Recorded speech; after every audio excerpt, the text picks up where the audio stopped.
You are looking at Julian's pronunciation guide, where we look at how to pronounce better some of the most mispronounced words in the world, like this other curious word. But how do you say what you're looking for today?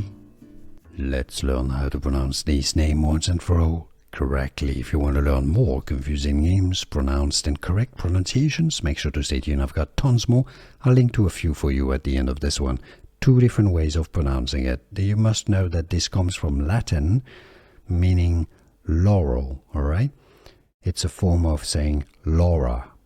2 different ways. More generally, it's pronounced as Lori. Lori.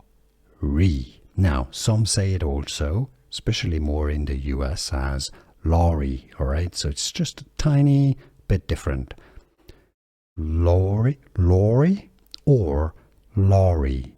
Can you hear the difference? How do you pronounce it yourself? Let us know in the comments and where you're from, so we can all learn from how you want it pronounced.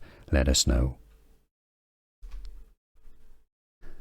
Here are more videos on how to pronounce more confusing words and names too many mispronounced. Like this video if you found it useful. I appreciate your support. I'll see you soon and thanks for watching.